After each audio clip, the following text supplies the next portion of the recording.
Welcome to ప్రజా television news bulletin లో ముందుగా హెడ్లైన్స్.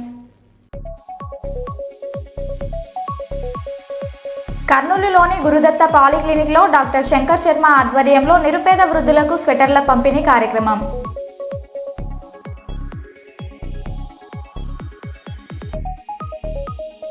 కర్నూలు నియోజకవర్గ క్లస్టర్, కో క్లస్టర్, యూనిట్ వార్డు బూత్ కమిటీల ప్రమాణ స్వీకార కార్యక్రమం.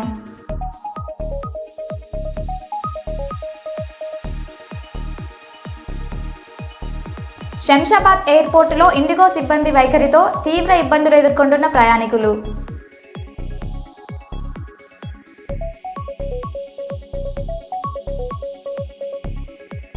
ఆలయానికి తాళం వేయడంతో కలెక్టరేట్ వద్ద పూజారి రమణాచారి నిరాహార దీక్ష.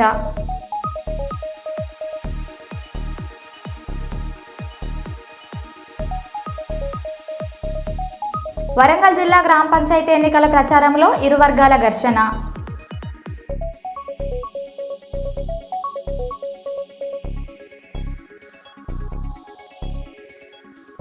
ఇక వివరాల్లోకి వెళ్తే, చెన్నారావుపేట మండలంలో రాజకీయం తీవ్ర ఉద్రిక్తతకు దారితీసింది.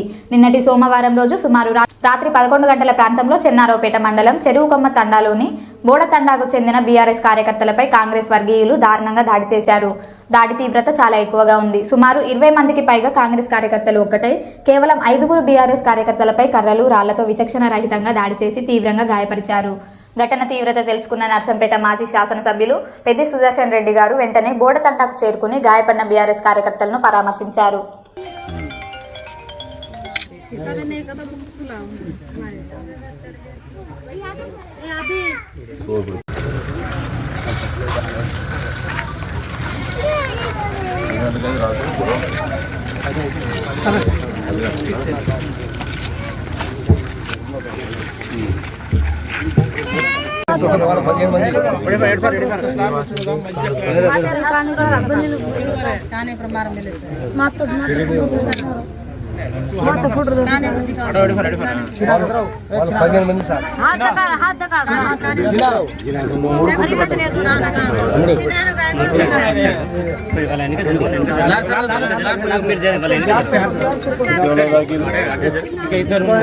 ఆయన తాగి సార్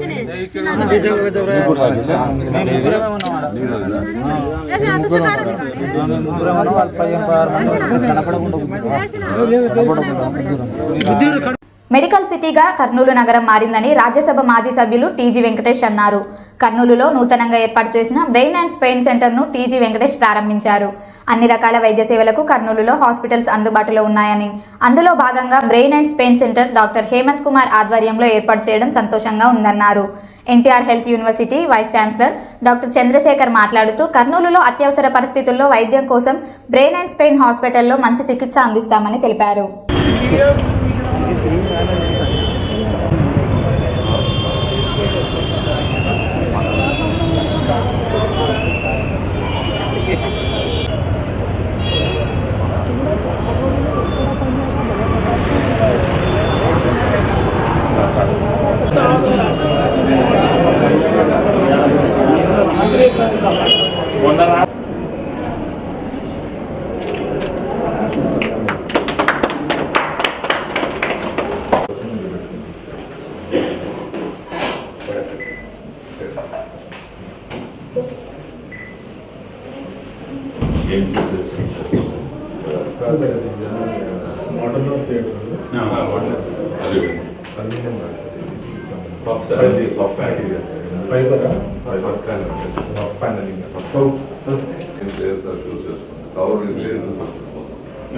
అంత కాన్ఫిడెంట్ గా వాళ్ళు sterilise చేస్తామనే confidence running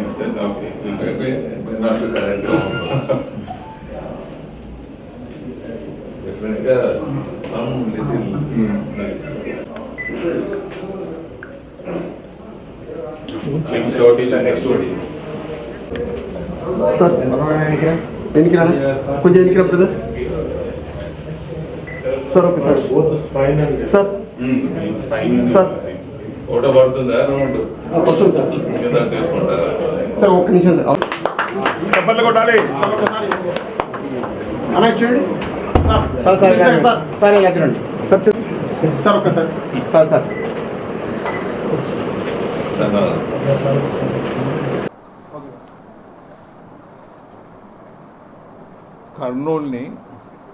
Kurnool city అనేది ఒక వర్డ్ యాడ్ చేయాలి, medical city, Kurnool medical city అని. అంత అభివృద్ధి జరిగిపోతూ ఉన్నది మెడికల్ లైన్లో కర్నూలులో.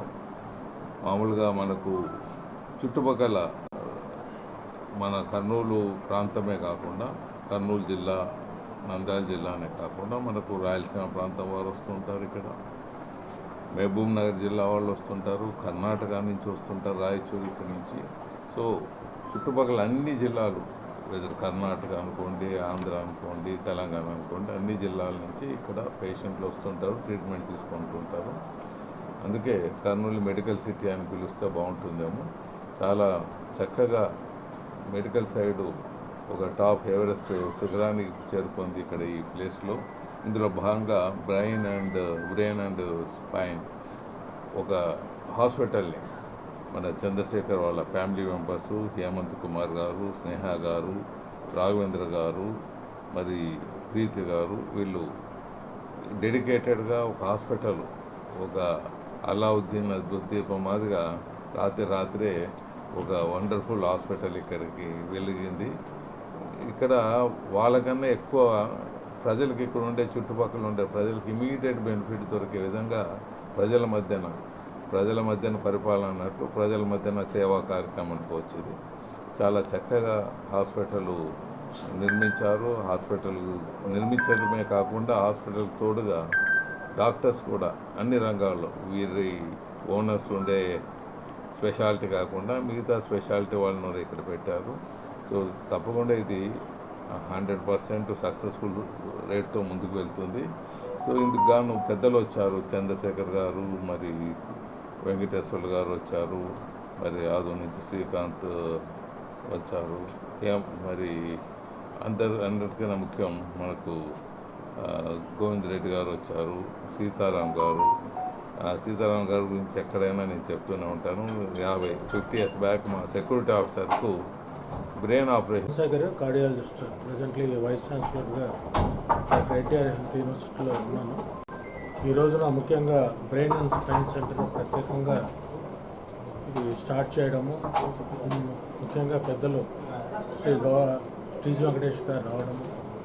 సో సారు టీజీ వెంకటేష్ గారు 92లో గౌరీ గోపాల్, దట్ ఈజ్ నర్సంపేట మండలంలో 17వ తేదీన జరుగు ఎన్నికలు ప్రశాంత వాతావరణంలో జరిగేందుకు, ప్రజలు తమ ఓటు హక్కును స్వేచ్ఛగా ధైర్యంగా వినియోగించుకునేందుకు మీకు మేమున్నామను భరోసా కల్పిస్తూ ఈ రోజు మండలంలోని కమ్మపల్లి, దాసరిపల్లి, చంద్రాయపల్లి, బానోజీపేట భోజన యాక్తండలో కవాతు నిర్వహించడం జరిగింది. ఇట్టి కవాతులో నర్సంపేట మరియు దుగ్గొండి సిఐలు రఘుపతిరెడ్డి, సాయి రమణ మరియు ఎస్ఐలు పాల్గొనడం జరిగింది.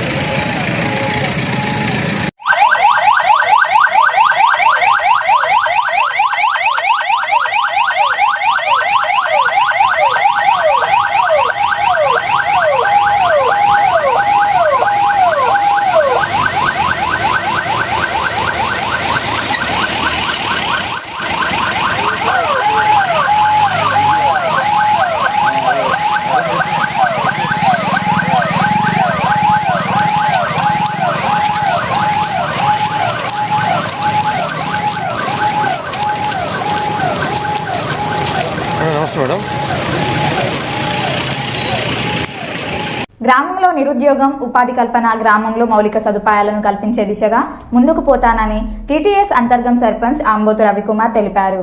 టీటీఎస్ అంతర్గం సర్పంచ్గా విజయం సాధించిన స్వతంత్ర అభ్యర్థి అంబోతు రవికుమార్ సోమవారం గ్రామ అభివృద్ధి కోసం గ్రామ ప్రజలతో కలిసి ఎమ్మెల్యే క్యాంపు కార్యాలయంలో రామగుండం ఎమ్మెల్యే రాజ్ ఠాకూర్ను కలిసి కాంగ్రెస్ కండువా కప్పుకున్నారు. ఈ మేరకు ఎమ్మెల్యే రవికుమార్ను శాల్వాతో సన్మానించి అభినందనలు తెలిపారు. ఈ సందర్భంగా రవికుమార్ మాట్లాడారు.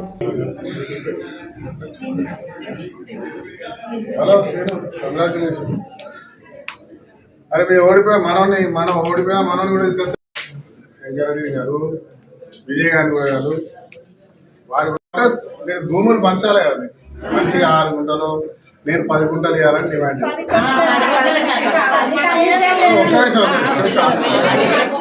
నేను చెప్పేది రాజశేఖర రెడ్డి గారు ఉన్నప్పుడు దీంట్లో సీనియర్ ఎవరు ఇంత ఈమె కూడా వచ్చింది బస్సులో సీనియర్ కాంగ్రెస్ రోడ్డు మీద తీసుకుపోయి ఆపితే అప్పుడే 10 గుంటలు అని గుర్తుందా? చెప్తే ఆయన అనిపోయి రోడ్డు మీద ఆపిన ముఖ్యమంత్రి మళ్ళా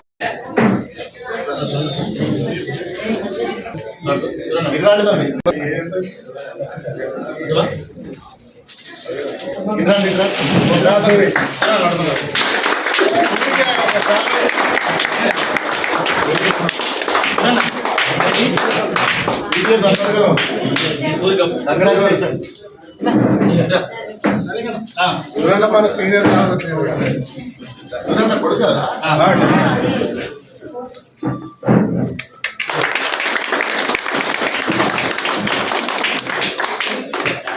most senior Congress leader.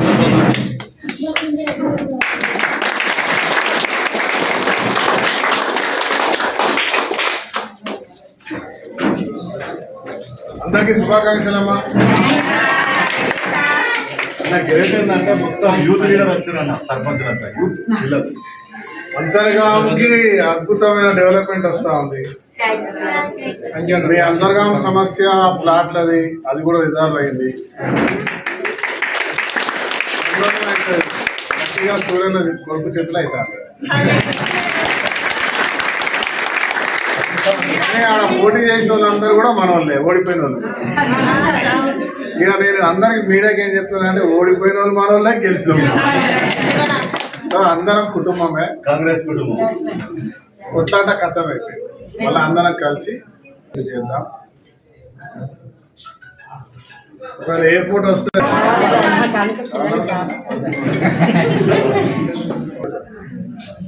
Airport వస్తే మేము తీసుకుపోతాం.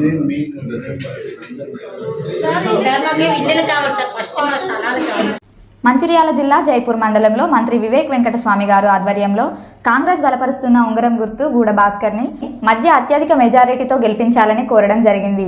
గూడ భాస్కర్ను గెలిపించి సంక్షేమ పథకాలు అభివృద్ధి తోడ్పడతాడని, గ్రామ ప్రజల జీవన ప్రమాణాలను మెరుగుపరచడమే తన ప్రధాన సంకల్పం అన్నారు. ఎన్నికల ప్రచారంలో భాగంగా గ్రామంలోని పలు కాలనీలలో ప్రజలతో నేరుగా మమేకమై సమస్యలను అడిగి తెలుసుకున్నారు. ఈ సందర్భంగా మాట్లాడారు. అహంకారం ఏదైతే టీఆర్ఎస్ ప్రభుత్వం ఉందో వారికి ఇంటికి పంపించాలని చెప్పి మీరందరూ కూడా మంచిగా వాళ్ళని ఇంటికి పంపించడం జరిగింది. సుమారు 70 లక్షల పని 100 పడకల ఇల్లు కాంగ్రెస్ ప్రభుత్వం వచ్చిన తర్వాత మనందరికీ ఎట్లయితే ఇందిరాగాంధీ గారు ఆ రోజులలో మనకు ఇల్లు ఇచ్చిందో, భూములు కేటాయించిందో, అసైన్డ్ భూములు, అట్లానే మళ్ళొక్కసారి కానీ సరిపోదు, 35 ఇల్లు సరిపోదు. ఇంకా దాని శ్రీనివాస్ రెడ్డి మనకు దాన్ని డబుల్ చేసే అవసరం ఉన్నది. అంటే 3500 ఇల్లు ఏదైతే రాష్ట్ర ప్రభుత్వం ఎమ్మెల్యేస్కి ఇచ్చిందో అది డిసెంబర్లో పూర్తిగా అయిపోతుంది. జనవరి నుంచి మళ్ళీ 3500 ఇల్లు వస్తాయి.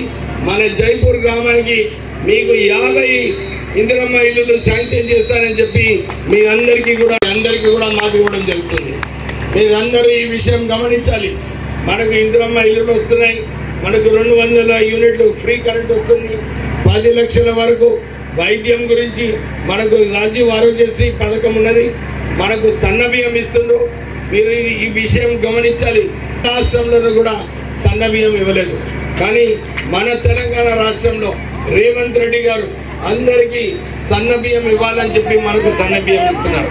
మీకు తెలుసు టీఆర్ఎస్ హయాంలో భూదందా, శాండ్ దందా, ఇసుక దందా, ఇంకేం దందా ఉండేనే, బియ్యం దందా ఉండే. కానీ మన కాంగ్రెస్ ప్రభుత్వం వచ్చిన తర్వాత ఎక్కడ కూడా ఇసుక దందా కాకుండా చేయడం జరిగింది. అంతేకాదు మనకు నేను అప్పుడు మాట ఇచ్చిన మీ అందరికీ కూడా ఉద్యోగాలు కల్పించాలని చెప్పి మన జైపూర్ పవర్ ప్లాంట్ ని ఈ ఎక్స్పాన్షన్ వచ్చే నెల 8 మన పిల్లలకు మంచిగా ట్రైనింగ్ కావాలి, వీళ్ళకు మంచి ఉద్యోగ అవకాశాలు కల్పించాలని చెప్పి నేను కార్మిక శాఖ మంత్రి వారు అయిన తర్వాత మన చెన్నూరులో 50 కోట్లతోని ఒక అడ్వాన్స్ ట్రైనింగ్ సెంటర్ స్థాపించడం జరుగుతుంది. మీరు మన పిల్లలందరినీ కూడా ఆ అడ్వాన్స్ ట్రైనింగ్ సెంటర్ సుమారు 200 మందికి సంవత్సరానికి అక్కడ ట్రైనింగ్ అయ్యి ఉద్యోగ అవకాశాలు కల్పించడం జరుగుతుంది. అందరికీ మాట ఇవ్వడం జరుగుతుంది. కానీ ముఖ్యమంత్రి దగ్గర వెళ్ళినప్పుడు ఆయన ఏమడుగుతాడు, అరే ఇన్ని నిధులు తీసుకుంటున్నావు, ఇన్ని ఇల్లులు తీసుకుంటున్నావు, మన సర్పంచ్ని గెలిపించుకున్నావా లేదా అని అడుగుతారా లేదా? మరి ఏం జవాబుదారీ ఇవ్వాలి? నేను గెలిపించుకొస్తారా?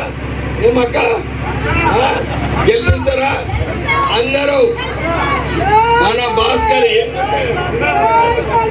ఉంగరం గుర్తుకి మనం ఓటేసి గెలిపించుకోవాలి. గెలిపించుకున్నప్పుడు నేను ముఖ్యమంత్రితో పోయి కొట్లాడి మనకు ఎక్కువ నిధులు, ఎక్కువ ఇల్లులు కూడా తెచ్చుకునే అవకాశం ఉన్నది, ఎక్కువ ఉద్యోగాలు కల్పించే అవకాశం ఉన్నది. సో మీరందరూ కూడా, నేను మొన్న ముఖ్యమంత్రితో మాట్లాడినప్పుడు కూడా పనులు కూడా ప్రారంభం కాబోతుంది. సో ఇవన్నీ కూడా కావాలనుకుంటే మనము ఈసారి ఎట్లయితే నన్ను గెలిపించిందో మళ్ళీ ఒకసారి మీరు మన కాంగ్రెస్ అభ్యర్థిని భాస్కర్ని ఉంగరం గుర్తుని ఓటేసి గెలిపియాలని చెప్పి మీ అందరితో కోరుతూ ముగిస్తున్నాను. ఉంగరం గుర్తుకే. అమ్మా మీరు చేతులే లేపుతలేరు, అరే ఎట్లా? ఉంగరం గుర్తుకే, ఉంగరం గుర్తుకే. సార్ నమస్కారం సార్. నేను ఫస్ట్ పెట్టుకోసుకొని ఉన్నా సార్, నాకు ఇప్పుడు ఇల్లు వచ్చింది సార్, కొంచెం ఎక్స్ట్రా ఉంది. ఈ స్కీమ్ ప్రకారంగా కట్టుకోండి, కట్టుకుంటేనే మీకు బిల్లు వస్తాయి. స్కీమ్ మాస్ లైట్లు కూడా శాంక్షన్ చేస్తే నేను జనవరి. జై కాంగ్రెస్. సరే, హార్టికల్చర్ నర్సరీ మరి ఇప్పటివరకు చెప్పలేదు ఎందుక? రాసియండి, హార్టికల్చర్ కూడా నేను రీఓపెన్ చేపిస్తాను. మంచిర్యాల జిల్లా మందమర్రి అందుకులపేట గ్రామ పంచాయతీ సర్పంచ్ ఎలక్షన్లో సర్పంచ్ అభ్యర్థిగా బైరినేని లక్ష్మణ్ ప్రచారం భాగంలో గడప గడపకు ఇంటింటి ప్రచారం చేయడం జరిగింది. ప్రచారంలో భాగంగా వారి ఉంగరం గుర్తుకు ఓటు వేసి భారీ మెజారిటీతో గెలిపించగలరని అందుకులపేట ప్రజలను కోరడమైనది.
ఓటేసి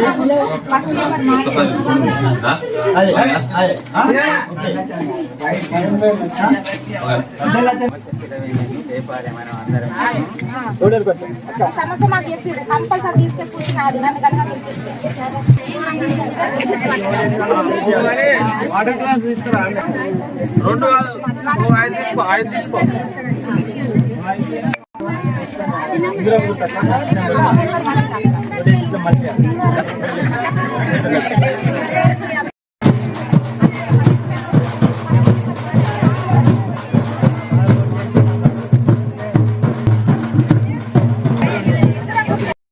అందరికీ నమస్కారం. మేము అందులపేటలో గ్రామ సర్పంచ్గా మా యొక్క భార్య బైరినేని లక్ష్మి మా భార్యని అభ్యర్థిగా నిలబెడుతున్నాం. కావున మీ యొక్క అమూల్యమైన ఓటు మా ఉంగరం గుర్తుకేసి భారీ మెజారిటీతో గెలిపించాలని కోరుతున్నాను. ఊళ్ళో ఉన్న సముద్ర సమస్యలు, పెద్దవాగు బ్రిడ్జ్ కానీ, గ్రామాల్లో ఉన్న మోరీలు కానీ, పారిశుద్ధ్యము, ప్రజలకు పెన్షన్లు కానీ ఏమున్నా అని అన్నీ నేను దగ్గరుండి చేస్తున్నానని మీ అందరికీ హామీ ఇస్తున్నా. దయచేసి మీ అందరూ మీ అమూల్యమైన ఓటు మాకేసి మా ఉంగరం గుర్తుకేసి మమ్మల్ని భారీ మెజార్టీతో గెలిపించాలని అందులో చిలకలపేట ప్రజలందరికీ నా నమస్కారాలు. నేను సర్పంచ్గా పోటీ చేస్తున్నాను. నాది ఉంగరం గుర్తు. నన్ను మా ఉంగరం గుర్తుకు ఓటేసి కోరుకుంటున్నాను అందరినీ. ఇక్కడున్న ప్రథమ సమస్య మాకు పెద్ద వాగు బ్రిడ్జి. నేను కనుక భారీ మెజార్టీతో గెలిస్తే తప్పకుండా దాన్ని చేయగలుగుతానని హామీ ఇస్తున్నాను.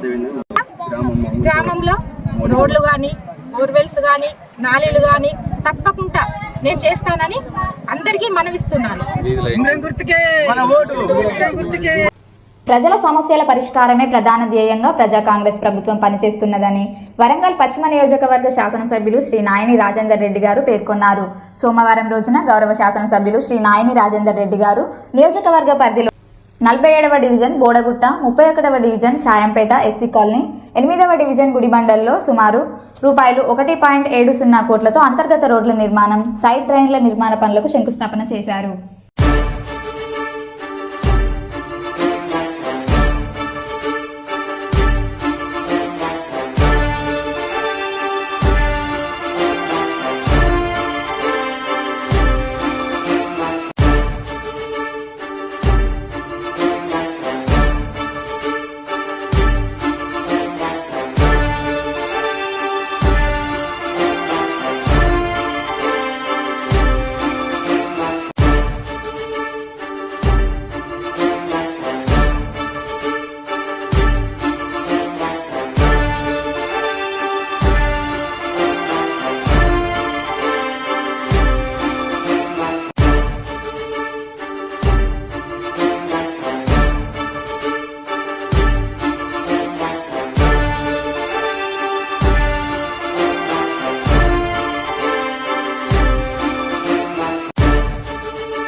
పెద్దపల్లి, మంచిర్యాల జిల్లాలకు సంబంధించిన రూపాయలు 4,000 కోట్ల విలువైన అభివృద్ధి ప్రాజెక్టుల పురోగతిపై ఎంపీ పార్లమెంట్లో కేంద్ర రైల్వే, ఐటీ మంత్రి శ్రీ అశ్విని వైష్ణవ్ గారిని ప్రశ్నించారు.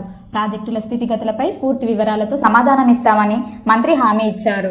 మీరందరూ చూసినారు, కొన్ని రోజుల క్రితము అశ్విని వైష్ణవ్ గారిని నేను పార్లమెంట్లో ప్రశ్న అడగడం జరిగింది. దాదాపు 4,000 కోట్ల ప్రాజెక్ట్స్ ఏదైతే పెద్దపల్లికి, మంచిర్యాలకి ప్రాజెక్ట్స్ తీసుకొచ్చినామో ఆ ప్రాజెక్ట్స్ మీద స్టేటస్ అడగడం జరిగింది. వారు కూడా ఆ స్టేటస్ మీద ప్రాపర్ రిప్లై ఇస్తాము, మేము స్పందిస్తామని చెప్పి వారు అక్కడికక్కడే రిప్లై ఇవ్వడం జరిగింది. దాని తర్వాత సెమీకండక్టర్ ఫ్యాక్టరీ ఏదైతే గత 4 సంవత్సరాలు 5 సంవత్సరాల నుంచి పనిచేసి దాని మీద కృషి చేసి సెమీకండక్టర్ ఫెసిలిటీ తెలంగాణకు తీసుకొచ్చే ప్రయత్నంలో లాస్ట్ మినిట్ కేవలము చంద్రబాబు నాయుడు గారు టీడీపీ పార్టీ ఎన్డీఏ అలయన్స్ వల్ల వాళ్ళు ఒత్తిడి పెట్టి ప్రాజెక్టు వాళ్ళని హ్యాపీ చేయడానికి, వాళ్ళని సాటిస్ఫై చేయడానికి తెలంగాణకు వచ్చే ప్రాజెక్ట్ని అన్యాయంగా ఆంధ్రప్రదేశ్ తీసుకుపోయినారని చెప్పి మనందరికి తెలిసిన విషయమే. తెలంగాణకి సెమీకండక్టర్ ఫెసిలిటీ వస్తే చాలా మందికి ఉద్యోగాలు వచ్చే అవకాశం ఉండేది. దాని మీద కూడా నేను వారిని ప్రశ్నించడం జరిగింది. వారు ఇమీడియట్ గా నాకు ఒక ప్రపోజల్ కావాలి, దాని మీద మేము పనిచేస్తాము, మేము ఆప్షన్స్ చూస్తామని చెప్పి ఏదైతే వాళ్ళు స్పందించినారో వారికి ఈ రోజు పర్సనల్ గా అశ్విని వైష్ణవ్ గారిని కలిసి పెద్దపల్లి గురించి, మంచిర్యాల గురించి, మన దగ్గర ఉన్న వాటర్ గురించి, మన దగ్గర ఉన్న ల్యాండ్ అవైలబిలిటీ గురించి, మన దగ్గర యువకులు చాలా మంది ఉన్నారు, మంచిగా చదువుకొని వాళ్ళు పనిచేయడానికి సిద్ధంగా ఉన్నారు, వారికి ఉపాధి కల్పించే విధంగా ఒక మంచి సెమీకండక్టర్ ఫెసిలిటీ వస్తే మేము కూడా మన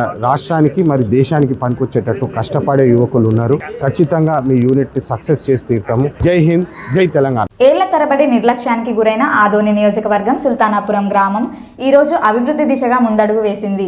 దత్తత తీసుకున్న కృష్ణమ్మ ప్రకటించినప్పటి నుంచే అభివృద్ధిని ప్రధాన లక్ష్యంగా పెట్టుకున్న శ్రీమతి గుడిసె ఆదికృష్ణమ్మ ఈ రోజు గ్రామంలో మట్టి రోడ్డు మరమ్మతులు, డ్రైనేజీ పనులను స్వయంగా పర్యవేక్షిస్తూ ప్రారంభించారు. గ్రామ ప్రజలు కృతజ్ఞత తెలిపారు. గ్రామంలో కనీస మౌలిక వసతులు లేక ప్రజలు ఎన్నో ఏళ్లుగా ఇబ్బందులు పడుతున్నా గత పాలకులు పట్టించుకోలేదని ఈ సందర్భంగా ఆమె తీవ్రంగా విమర్శించారు.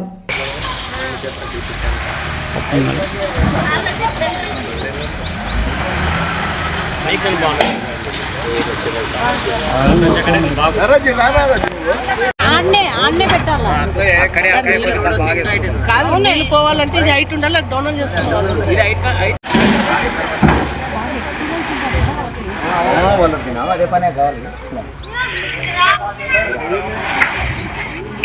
ఇంకా ఉంచు దాంట్లో ఇష్టమక్క మాకు తెచ్చుకునేదే.